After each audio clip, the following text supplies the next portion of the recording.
presidente Dilma enviou ao Congresso Nacional a proposta de alteração de decreto legislativo que reduz seu próprio salário, do vice-presidente e o da equipe ministerial. A mudança propõe a redução em 10% dos salários brutos, que passariam de R$ 30.934,70 para R$ 27.841,23. Por se tratar de alteração de um decreto legislativo, a iniciativa deverá ser aprovada pela Comissão de Finanças e Tributação da Câmara dos Deputados para que entre em vigor. A Presidência da República também publicou a criação da Comissão Permanente para a Reforma do Estado, que terá como objetivos reorganizar a administração federal e fiscalizar o cumprimento de metas de economia propostas pelo governo.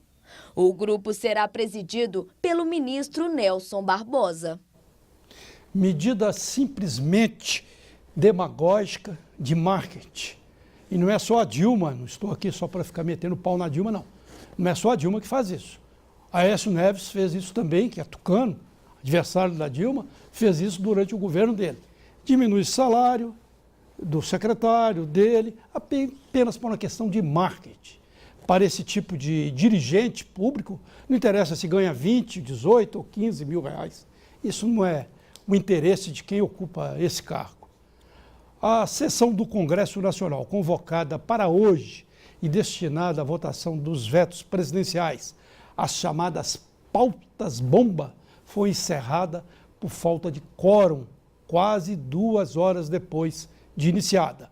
Não houve número suficiente de deputados para a votação, tanto entre parlamentares da oposição quanto da base aliada do governo. Foi a segunda tentativa frustrada de apreciação desses vetos e o primeiro teste para o governo após o anúncio da reforma administrativa que ampliou o espaço do PMDB no governo, com a destinação de ministérios para as bancadas da Câmara e do Senado do partido. Na semana passada, o presidente da Câmara dos Deputados, Eduardo Cunha, articulou uma manobra com a oposição para inviabilizar a sessão do Congresso. Os deputados pressionavam pela inclusão na pauta de um veto da presidente Dilma Rousseff a um projeto que acaba com as doações empresariais de campanha. Uma nova sessão foi convocada para amanhã, às 11h30 da manhã. Olha, essa debandada dos deputados foi provocada pelo maior partido com representação na Câmara, o PMDB, esse partido que se diz aliado da presidente Dilma, mas não é aliado coisa nenhuma. O PMDB recebeu 7 ministérios, entre os principais ministérios do governo, mas, na hora de votar, há a debandada. O PMDB age conforme uma frase que eu ouvi há pouco tempo. Ele é igual gato, e não estou falando de gatunagem. Ele é igual gato. Ele gosta da casa, gosta do ministério. O gato gosta da casa, mas não da bola e não gosta do dono. Quase 2 anos após a sanção da lei de meia entrada, o governo regulamentou a norma em decreto publicado hoje no Diário Oficial da União. O texto detalha as regras para acesso de estudantes, jovens de baixa renda e pessoas com deficiência a eventos artísticos e culturais, pagando metade do valor do ingresso. O decreto também regulamenta a reserva de vagas para jovens de baixa renda no transporte coletivo interestadual. A concessão da meia entrada fica assegurada para 40% do total de ingresso dos eventos. Os estudantes terão o direito à meia entrada mediante a apresentação da carteira de identificação estudantil, que seguirá um modelo nacional. Jovens de baixa renda e pessoas com deficiência também deverão apresentar documentos que comprovem tal condição para obter o benefício. Muito bem, a maioria dos donos de imóveis preferem confiar a administração de seus bens a imobiliárias, ou mesmo aos corretores de imóveis. Isso se dá em razão da tranquilidade e segurança. mas especialistas alertam: é preciso tomar muito cuidado na hora de contratar o serviço. Vamos conversar sobre o assunto com Alexandre Fadel. Ele é advogado especializado em direito imobiliário. Fadel, prazer em recebê-lo aqui mais uma vez. Boa noite. Boa noite, Barroso. Tá tudo bem com você? Tudo jóia, graças a Deus. Quer dizer que se você for entregando assim, de mão beijada, o seu imóvel para quem não está habilitado, ou pode ser até o mesmo um corretor, mas que seja desonesto, você está roubado literalmente? Você vai estar entregando o seu maior bem, né? Que você pode conquistar aí, né, na vida, né? A aquisição do imóvel e ainda como uma fonte a mais de renda, né? Não pode deixar que qualquer pessoa vá administrar essa alocação. É um assunto específico, demanda o estudo de uma legislação específica sobre esse tema.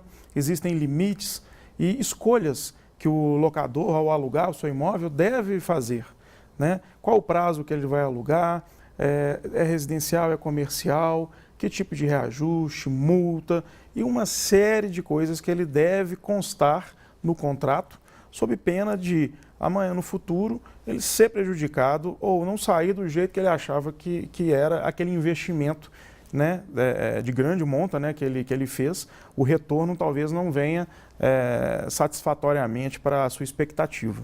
Como o cidadão, uma cidadã que tem lá seu imóvel, que naturalmente é uma fonte de renda, foi conquistado muitas vezes com muitas dificuldades, vai conseguir separar o joio do trigo, já que existe aí no mercado centenas, dezenas até de milhares de pessoas oferecendo para alugar o imóvel, dizendo que oferece garantia, que oferece isto e aquilo.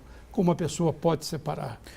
O ideal, uma regra antiga, né, que é procurar referências, né, daquela empresa ou daquele corretor que se propõe a prestar esse tipo de serviço. Em segundo lugar, saber se ele está habilitado perante o CRES, né? Todo corretor ele deve obrigatoriamente ser registrado perante esse conselho, né, e ter então a habilitação legal para intermediar ou a compra e venda ou uma alocação de imóveis, administração de imóveis. Partindo desse pressuposto, né, está ciente também do que envolve essa prestação de serviço. Até onde vai a responsabilidade que esse administrador está propondo, né? Vai administrar o imóvel, vai fazer uma vistoria bem feita desse imóvel, sabe o que é necessário colocar nesse contrato, tem uma assessoria jurídica especializada em direito imobiliário. Então, saber essas questões para saber com quem você está tratando, se tem experiência mesmo no mercado, já administra outros imóveis, pede uma referência de algum outro proprietário para procurar saber, né? E também eu sempre alerto, né, procurar inclusive se judicialmente, né, no fórum, por exemplo, se essa empresa, esse corretor não responde alguma demanda. Não tem uma ficha suja. Exatamente, né? Se não responde algumas demandas que podem ser um indício, talvez, de uma má administração. Na política tem muito ficha suja, né? Imagino que em todos os ramos, inclusive no imobiliário também tenham. Sim. Mas você é advogado, bacharel em direito, especializado em assuntos imobiliários. Não quero que você faça um tiro amigo, que você pratica o tiro amigo, claro. Mas eu vejo fora dos corretores, que tem esse Cresce, né? Que tem o Cresce, das empresas de corretagem, sim. Eu vejo são muitos advogados avulsos, oferecendo-se para alugar os imóveis. Esses muitas vezes não estão nessa relação aí que você está falando. Sim, né? A diferença é que o advogado, ele administra o imóvel através de procuração, né? Então ele representa o locador proprietário quando da assinatura do contrato perante o locatário e administra o imóvel dessa forma, que também não está fora da legalidade. Ah, sim. Então não seria esse caso? Seria a exceção, seria o profissional, né, o bacharel em direito, não precisa então advogado. dar tiro amigo não, né? Não precisa. Isso está bem claro aí na nossa legislação e é possível que ele administre através de procuração. Inclusive em outros países aí, que eu saiba, não sou especialista também, muitos imóveis, ou a maioria dos imóveis a maioria é alugada, comercializada por meio de advogados. Né? Sim, é a profissão que está mais próxima, né, além do corretor, né? O advogado está mais próximo a esse assunto. Por quê? No Brasil tudo depende de lei. Nossa lei do inquilinato, né, a 8.245 de 1991, que está em vigor até hoje, se você não tiver um conhecimento muito preciso dela, você não vai conseguir fazer essa administração e nem confeccionar um bom contrato de locação, onde vai proteger ambas as partes. Então, poucas pessoas se interessem por lei, leiam a lei, né, como um todo, interpretem essa lei. Poucas pessoas têm essa facilidade, vamos dizer assim. O advogado já é o mais próximo, que tem mais intimidade com a lei e sabe tratar melhor esse tipo de situação. Eu estava falando há pouco ali, em comentário político, da gatunagem. Quer dizer que a gatunagem não está com as empresas, nem com os corretores, nem com os advogados. Tem de prestar, então, quem tem um imóvel tem de prestar atenção fora disso, né? Em outra área fora disso.